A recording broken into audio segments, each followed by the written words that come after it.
Pessoal, tudo bem com vocês? Rafael Caetano novamente aqui no Movimente o Cavalo. O assunto agora, pessoal, não podia deixar de ser um assunto um pouco mais descontraído aqui. Você que passou, digo você mesmo que está aí do outro lado, que passou por essa semana, que viu o que a seleção brasileira fez ou deixou de fazer, enfim. Pessoal, eu tenho 44 anos, então eu posso dizer que eu vi muita coisa e eu posso dizer que talvez ali até antes dos 30 eu acompanhava muito assiduamente tanto a seleção brasileira como o time a qual eu torço, né, que é o Goiás Esporte Clube. Mas, assim, pessoal, o Brasil tá duro de acompanhar, tá muito difícil. Eu, a primeira Copa que eu acompanhei foi a Copa de 90, que foi uma Copa em que eu era novo, eu tinha 8 para 9 anos, então, 9, deixa eu ver, tinha 9 anos, na Copa de 90. Então, tem poucas memórias, mas uma coisa que eu posso lembrar, assim, facilmente, era que é uma seleção aguerrida, é uma seleção sem se eu não me engano o técnico era Sebastião Lazzaroni, e que era um técnico meio boleiro, sabe, assim, meio boleiro não, meio paneleiro, essa é a palavra. Então, ele tinha lá a galera dele ali, alguns mereciam estar lá e outros não, outros que tinham que estar lá não foram convocados, e aí cobrou o preço. Mas uma coisa que eu posso dizer, a gente, se eu não me engano, caímos nas oitavas de final para a Argentina. Uma coisa que eu posso dizer é que aquela seleção brigava. Aquela seleção, talvez tivesse passado pela Argentina, teria vencido aquela Copa do Mundo.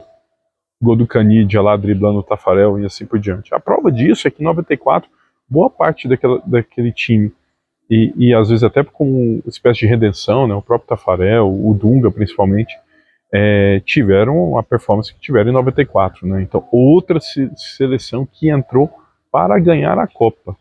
Jogou bonito pouquíssimos jogos e o que jogou bonito foi na mão de alguns, foi nos pés de alguns, não em todos. Tinha gente ali para destruir o jogo mesmo. Tinha gente ali que até para dar um passe tinha dificuldade, o próprio Dunga mesmo. Ele nunca foi um grande passador, mas era um destruidor de jogada como ninguém. E um cara que tinha uma liderança em campo absurda. Aí você vem em 98, que muito provavelmente era uma Copa para a gente ter ganho, teve aquele caso lá na final, né, o Ronaldinho ter tido convulsões, enfim, esse assunto nunca foi muito bem explicado. Até talvez tenha sido bem explicado, mas a gente nunca concorda com aquilo que é dito. Às vezes o próprio Ronaldo na entrevista fala alguma coisa e a gente acha que aconteceu outra. Então, esse assunto sempre vai ficar no imaginário, né? Ainda que você escuta a versão verdadeira, a gente sempre acredita que talvez tenha sido outra coisa. Porque você chegar na final e perder por 3-0 para a França, tendo ido, não vou dizer que foi muito bem, talvez foi uma Copa que a gente jogou muito parecido com 94, né? Assim, tinha muita qualidade, mas até mais qualidade talvez que o time de 94, mas ainda assim muito na fase da força de vontade, de entender que era possível da gente ganhar o bicampeonato ali. Mas aí chegou na final, Zidane destruiu e, enfim, o resto é história. A gente vai lá para 2002, aí 2002 une talvez, né, o auge da nossa excelência futebolística com aquela força e determinação de ganhar, né. 2002 foi Copa pra gente brincar, né. Ainda que um ou outro jogo ali você pode questionar se era para ter passado mesmo, se era para ter ganho, jogo da Turquia, tudo, mas todas essas Copas eu acompanhei com,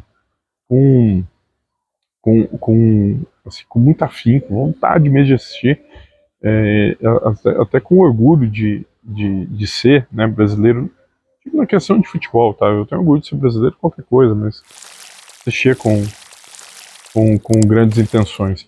Agora, só tô dando uma olhada aqui, pessoal, se o fio tá ok aqui, perfeito. Então, assistia com grande intenção de não só torcer, mas também acreditar, né, que a situação poderia ser muito boa. Ganhamos 2002, então assim, eu fui feliz demais, né, assisti durante 3 Copas do Mundo seguidas, assisti 3 finais, né, e fomos campeões em 2. Então eu tô mal acostumado mesmo, eu tô acostumado o Brasil passar 2, 3, 4 anos sem perder. E aí você vem em 2006, né, que aí talvez, engraçado, né, eu nem tinha pensado nisso, mas 2006 aí ficou o talento, mas perdeu a força, né? Então veja, na 90 tinha força, não tinha talento. 94 tinha muita força e já um bom talento. 2018 tinha talento e força, mas não tinha cabeça, né? Por conta da final. 2002 tinha o auge da cabeça, talento e força. 2006, talvez até tinha cabeça para ganhar. Tinha talento, mas não tinha força.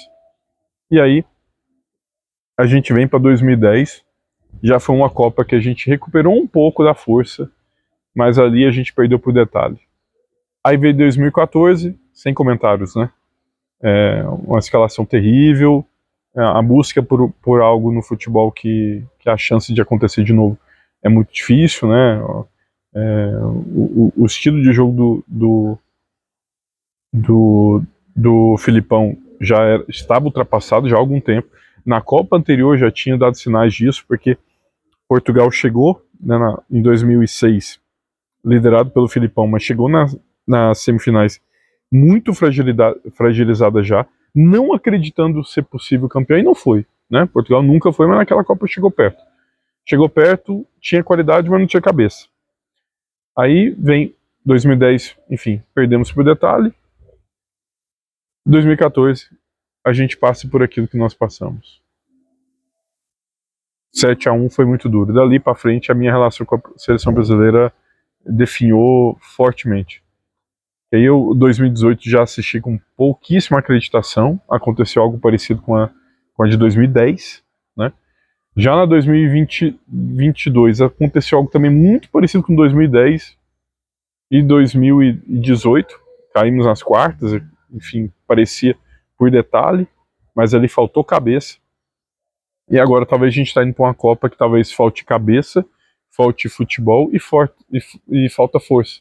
Força, de coragem, de querer vencer, né? E aí quem nos disse isso foi esse último jogo com a Argentina, 4-1. E aí, enfim, pegando lá, desde 90 para cá, deixo claro que tá difícil, pessoal. Torcer para a seleção brasileira hoje é algo que me remete a uma acreditação obrigatória, né, de que a gente tem condições de ganhar. Só que parece que as pessoas não querem. Parece que os jogadores que estão lá não querem. Em alguns casos, talvez o próprio técnico, né, porque o técnico do último jogo, jogar com 4 jogadores no meio campo contra 5 argentinos no meio campo, cara, é claro que ia perder. Então, assim, é difícil não pensar que tem alguma intenção para que aconteça de forma errada, né, ou que não aconteça aquilo que precisa acontecer. Então, olha, difícil. E eu posso dizer o seguinte, eu sou da época dos jogadores polêmicos também, né? Então, naquela época, né, Romário podia falar, fazer o que quisesse, se tivesse pronto para jogo, o Brasil inteiro falar convoca. O Brasil inteiro falava leva. Na Copa de 98 ele não foi. Inclusive, alguns dizem que se ele tivesse lá e ele pudesse ter entrado no lugar do Ronaldinho porque passou mal, é provável da gente ter ganhado a Copa. Então, e hoje a gente tem um Neymar numa situação como essa, mas, né, a gente exige uma perfeição do cara que não existe de ninguém, a gente, de certa forma, se incomoda porque o cara tem um viés político diferente do mainstream. Então, assim, é difícil, muito difícil. Ao contrário da Argentina, por exemplo, que o Messi, se tiver com uma perna funcionando, os jogadores, a população, todo mundo fala, enquanto estiver jogando é para estar na nossa seleção. O próprio Cristiano Ronaldo está lá jogando bem ainda pela seleção. Mescla ainda jogos bons e ruins, mas está lá, disponível. E as pessoas têm interesse em vê-lo na seleção. No Brasil não, a gente fica jogando contra as nossas estrelas, por ideologias, por falso moralismo. E não estou batendo palma pro cara não. Neymar cometeu seus erros e que os pague, né? Principalmente na casa dele. Se a mulher dele quiser aceitar o que fez, beleza. Se não quiser, beleza também. A vida é deles. Agora, se esse cara estiver jogando bola, tem que estar na seleção. E até acho que se o Jorge Jesus assumir, vai ser importante até para uma boa história, caso a gente ganhe a Copa, né? Duas pessoas que a tendência é que elas não se juntassem nunca mais para estar no mesmo time, mas tiveram que, por um bem maior, que é pela Copa do Mundo, tiveram que trabalhar juntos e muito provavelmente um vai extrair o máximo do outro. Então Então, tirando o Renato Gaúcho, que infelizmente é o que eu mais torço para que fosse técnico, mas tirando ele, que não vai também por viés político, sem chance de ser chamado, Jorge Jesus seria um bom nome. Ainda que fosse agora. Eu até acompanho muito o Rica Perrone e eu concordei com a opinião dele. 2026 seria muito melhor. Mas, cara, tem que chegar alguém agora que põe ordem na casa agora, dos próximos 2 anos. E esse alguém, o único que tem condições, é o Jorge Jesus. Qualquer outro vai ficar passando paninho aí e a chance de ganhar a Copa vai a zero. Então, na minha opinião, Jorge Jesus chega logo. E tem uma boa conversa com o Neymar, algumas boas conversas. E se ele tiver perna para jogar, tem que estar na Copa com a gente, porque a gente tem que ter alguém que passe medo nos adversários. E arrume um capitão, Jorge Jesus, arrume um capitão pra esse time, arrume um xerifão pra isso, cara. É duro, né, gente? Mas a gente precisar de um Dunga é porque nós estamos muito ferrado mesmo de cabeça, né? Cadê os jogadores que puxam pra si a responsabilidade? A gente não tem no Brasil. Na Argentina a gente vê uns 3 ou 4 lá. Aquele Depou lá, bicho, aquele cara lá pode às vezes tem jogo que ele tem jogo que ele não é capitão, mas ele tem porte, posição para isso, né? Então, vamos acreditar. Jorge Jesus tem condição de ajudar a gente nessa, tá bom? Valeu, abraço.